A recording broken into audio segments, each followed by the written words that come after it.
কিন্তু বলা যায় না এই যে টয়লেটের ঘটনাটা, আমি এখান থেকে কি জান্নাত পেতে পারি?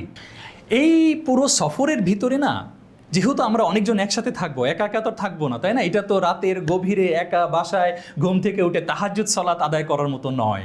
এখানে সারাক্ষণ আপনি হোটেল রুমে আছেন, আপনার সঙ্গীদের নিয়ে আছেন, এক একটা রুমে হয়তো বা 4 জন 6 জন 8 জন থাকবেন, তাই না? এটা তো গেল হোটেলে। এছাড়াও যখন আপনি মিনায় যাবেন তখন তার 4 জন 5 জন না, এরকম হয়তো শয়ে শয়ে এক তাঁবুতে থাকবেন, তাই না? আরাফায় এক তাঁবুতে। এই যে আপনারা ঘনিষ্ঠভাবে থাকবেন একে অপরের সাথে, কখনো না কখনো কারোর সাথে এমন কোনো আচার আচরণ হয়ে যেতে পারে, এবং আমি ঝগড়া বিবাদ না করেও, কলহ বিবাদ না করেও আমার দ্বারা এমন কোনো কাজ হয়ে যেতে পারে যেটা অন্যের কষ্টের কারণ হয়ে যেতে পারে। বুঝছেন? আমরা এইখানে খুব সতর্ক থাকব। দেখেন, যেমন আমার দ্বারা অন্যের কষ্ট কি হতে পারে। আপনারা যখন হোটেল রুমে থাকবেন, ধরে নেন 4 জন 6 জন এক রুমে থাকবেন, পুরুষরা, তাই না? মহিলারা মহিলাদের রুমে। তো আপনি যখন টয়লেটটা ইউজ করবেন, হতে পারে যে আপনি ইউজ করতে ঢুকলেন, দেখলেন যে আগের জন যে ব্যবহার করে গেছে ভালো মতো ফ্ল্যাশ করে নাই। এটা দেখলে আমাদের মেজাজ গরম হবে, এটাই স্বাভাবিক। কিন্তু এখন আমাদেরকে কি করতে হবে? একটু শান্ত থাকতে হবে। অন্যায় আচরণ, কলবিবাদ করা যাবে না।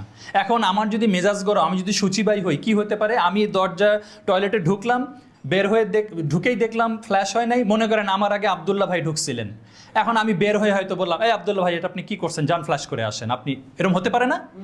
করে ফেলতেও পারি আমি, তাই না?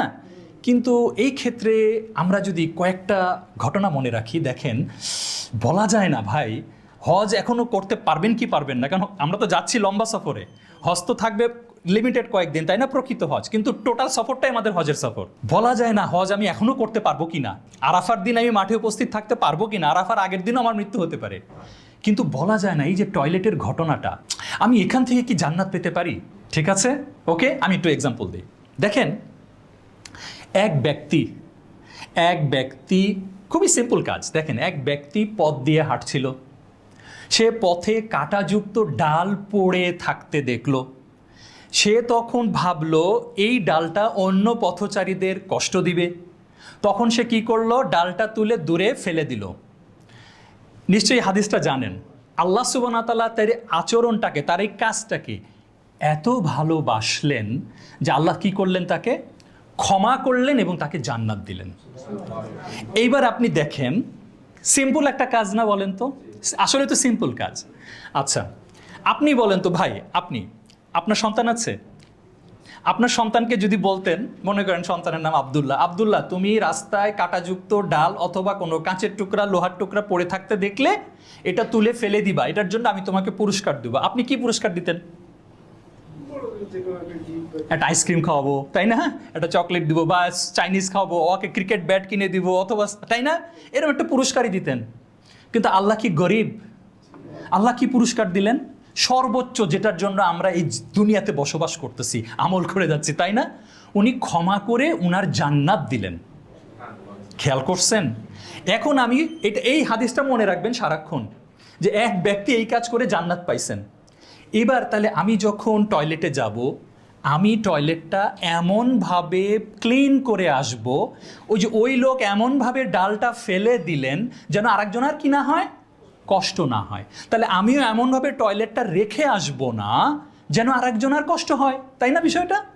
তাহলে আমি যদি এবার মনে মনে ওই টয়লেটে থাকা অবস্থায় অথবা বের হয়েও যদি মনে মনে বলি, আল্লাহ, এখন এটা ঢাকা শহর, রাস্তাঘাট পরিষ্কার পরিচ্ছন্নই থাকে, কাঁটাযুক্ত ডাল তো রাস্তায় পড়ে থাকে না, আল্লাহ, এটা তো আর সৌদি আরব না যে মরুভূমির কাঁটাযুক্ত ডাল থাকবে।